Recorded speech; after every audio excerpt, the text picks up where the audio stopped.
30 दिन की सरकार बची है। अब तो ये आखिरी 1 महीने की सरकार पे, अगर इन्होंने कुछ किया होता तो जो किया होता उनके आधार पे वोट मांगे।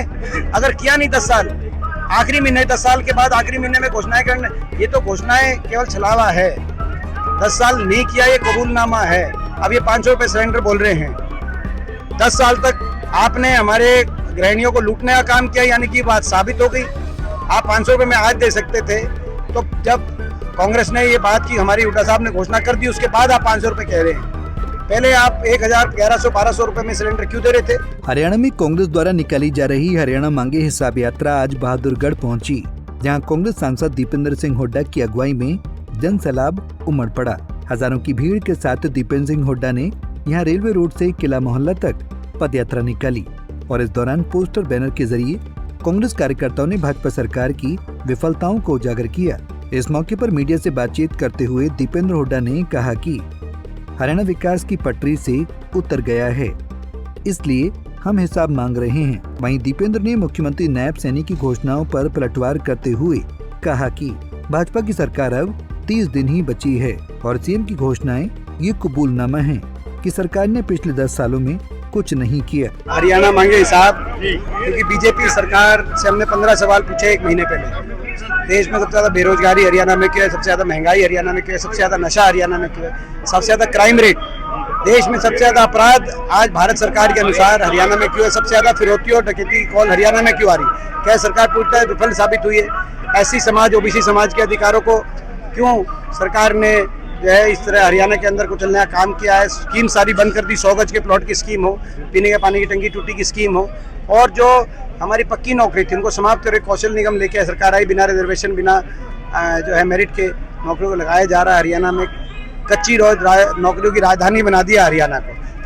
आम आदमी को पोर्टल और IDO, family ID, property ID में उलझा दिया, तो हरियाणा के नौजवान को सीईटी में और कच्ची नौकरियों में उलझा दिया है सरकार ने 5 साल तक। ये आपने देखा सबके सामने, विकास की पटरी से उतर गया हरियाणा, और इसीलिए हम हिसाब मांग रहे हैं। और ये हिसाब मांगने के माध्यम से आज हमने बहादुरगढ़ को, पूरे मार्केट को डोर टू डोर कवर किया।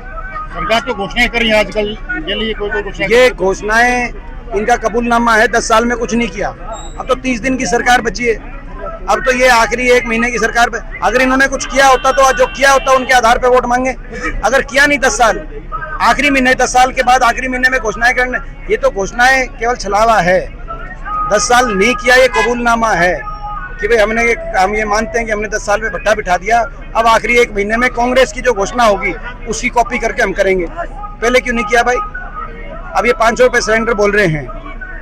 10 साल तक आपने हमारे गृहिणियों को लूटने का काम किया, यानी कि बात साबित हो गई। आप 500 रुपये में आज दे सकते थे, तो जब कांग्रेस ने ये बात की, हमारी हुड्डा साहब ने घोषणा कर दी, उसके बाद आप 500 रुपये कह रहे हैं। पहले आप 1000, 1100, 1200 रुपये में सिलेंडर क्यों दे रहे थे? तब आपको हमारी बहन बेटियां, माताएं बहनें नहीं दिख रही थी, गृहिणियां नहीं दिख रही थी, तो उनके घर के बजट नहीं दिख रहे थे।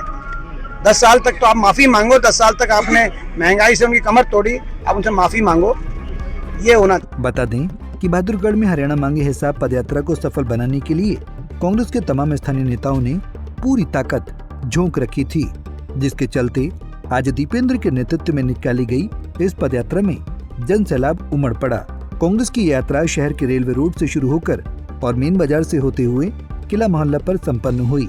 इस मौके पर दीपेंद्र हुड्डा ने कार्यकर्ताओं के बीच भाजपा की सरकार से पिछले 10 सालों का हिसाब मांगा और चुनौती देते हुए कहा कि अगर भाजपा ने काम किए हैं, चुनाव में वोट काम के आधार पर मांगे। बहादुरगढ़ से प्रवीण धनखड़, पंजाब केसरी टीवी। हमसे जुड़े रहने के लिए हमारे YouTube चैनल को सब्सक्राइब करें और नई वीडियो की नोटिफिकेशन के लिए बेल आइकॉन को दबाएं। अगर आप ये वीडियो Facebook पर देख रहे हैं तो लाइक जरूर करें और ज्यादा से ज्यादा शेयर करें। धन्यवाद।